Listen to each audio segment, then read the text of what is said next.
I'm just prepping for today. Don't go to bed till 1. I can't. Ready? Yes. In 3, 2, 1.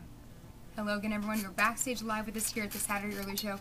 And right now we're joined by MayaREguru of Twitter Queens. Today she is hosting a social networking boot camp. Social media boot camp. Social media doing a social media boot camp today in New York. So there are, a lot of opinions about the different uses of Twitter and social networking, but you have found a way to actually use Twitter for business and real estate. Real estate, yeah. A lot of the members in our network are realtors or real estate related industries, but it really it extends to everybody.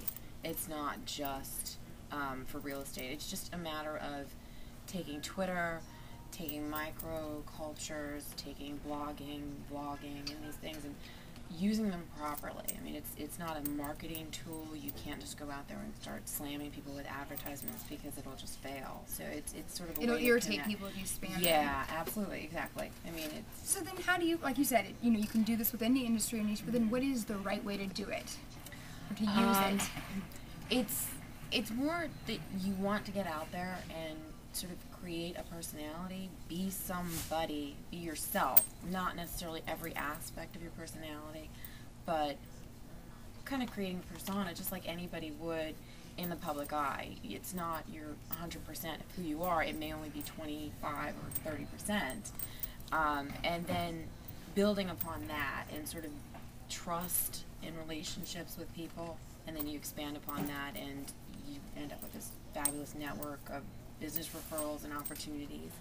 So then do you think, it seems like if you're saying focus on what, whether if you're a real estate professional, focus on building that persona, do you think people should almost have 2 accounts, whether it be Twitter or Facebook or MySpace, a personal and a professional? I think that you're seeing a trend towards that. I mean, I have one Twitter account. I'm there, and that is my purpose. Facebook I keep for my personal, and I don't really let the 2 cross or interact, but a lot of people are doing that. For business people now are creating a fan page on Facebook as opposed to a personal account where they put the pictures and all these other things. So I think Twitter, you're starting to see that as well. So it's hard to maintain all these spaces, but it was interesting because a friend of ours actually had a great quote. He said that MySpace was the seedy massage parlor, Facebook was a reunion, and Twitter's a cocktail party. Interesting analogy, but Yeah. that definitely works. It does, but I mean, it's a great resource for information. I know I follow CBS News on there, and Thank you. Well, we CBS News shout out. Yeah, that's where I heard the Michael Jackson, news and the Farrah Fawcett news, and a lot of other news stories break through classic media like yourselves on Twitter. I think that it's more accessible to the public. I feel like, just kind of running with that tangent though, I feel like that was a good example that day though of the importance of credible media outlets, because you had so many rumors running rampant on Twitter and in social networking communities about multiple other deaths. Yeah.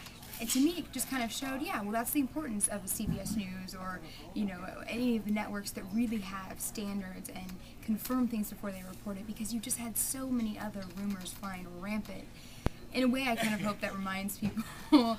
It does, and I think that, honestly, I know CBS, I think, has higher standards in reporting than some of the other news media, because I've seen in the past stories that were being reported by other networks or whomever they were, and CBS is like, we didn't pay her. We're not. No, seriously, I remember having a conversation with a friend of mine who worked at CBS, and he said, no, we're not reporting it because it's not responsible reporting. And I thought that was nice, that CBS really seemed to care about controlling the drama, where other outlets were just going for the drama. So, And that also is the luxury, I think, sometimes of being network versus cable, is you don't always have to, you're not feeling 24/7. I mean, granted, we have the internet and whatnot now, but you can wait to get it right. Yeah. But I definitely I kind of was appalled and annoyed, even. I was in our chat room here on Ustream, and there were just so many rumors running rampant even in that chat room, but, through the CBS News account was trying to help quell some of them, and the Jeff Goldblum rumor was the big Goldblum one. And even Michael J. Fox, and then people were even throwing out Miley Cyrus. I mean, it was really getting ridiculous to where it almost just became a joke. But that's the hard part, and that's the part of the social media that I don't think will ever be perfected or cured, and that's the pure chance of a rumor going viral and something not being true. So, that's, everybody has to sort of take it with a grain of salt, I guess, and not believe everything you hear until you hear a credible media source confirming something. Because it's too easy to have a panic. People go into a panic. But I mean, it also does a lot of good things if you look at Iran. Oh, absolutely.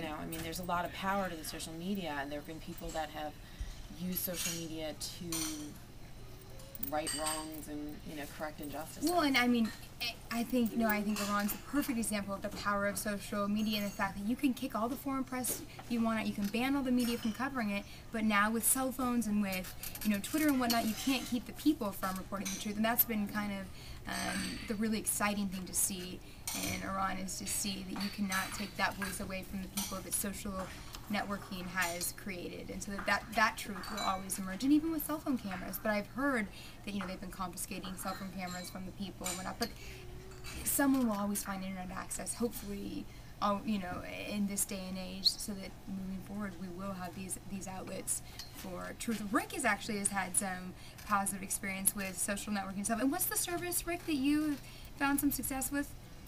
I don't know it off the top of my head. You just went. The acronym is PMS.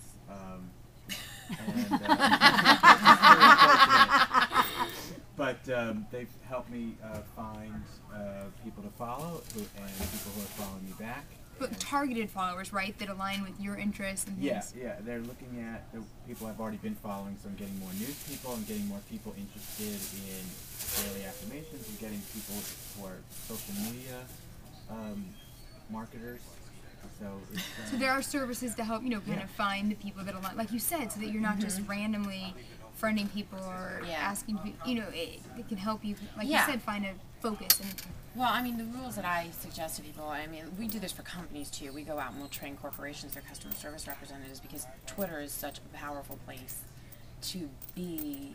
And when you say, I'm unhappy with X, Y, or Z, if they're there, is right on top of you. I just did this with my cell carrier a couple times, did it with my cable provider. So we go out and train corporations how to do that as well, because you have to be effective. And do you teach them to auto-follow people that comment about them? We teach them how to do the searches and, try to auto-follow and try to track the conversations. But, it's more important of how you deal with it, and not saying, hey, call us now. But, when people start following you, you kind of want to, the things we tell people is, first of all, you have to have a bio. Nobody's going to follow you if you don't fill out the bio line.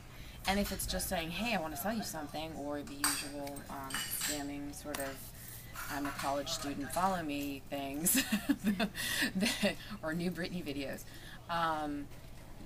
that's not going to work. So I tell people, create your personality, put something out there that it's going to be interesting to people, because that's why they're going to follow you. If somebody follows me, I look at them, there's no bio, I'm not following you back. It's just not going to happen. Right. You've got to find something that connects you, and then you find somebody interesting and you look at their followers. So I do think the purpose is really different if it's just for personal use versus business use. Like you said, if you're setting up a company, or if you're setting up an account for a small business or for a corporation. I noticed, though, even the Metro North here in New York, I complained about my train being late one day and said something about classic MTA, and all of a sudden MTA starts following me. They must have had some type of auto thing set up, but that way they can see the grievances their clients are airing about them and what people are saying. But I do think it's really different. For corporations and individuals. Well, there's security concerns too. I mean, if you're an individual, if you're on there in your working capacity,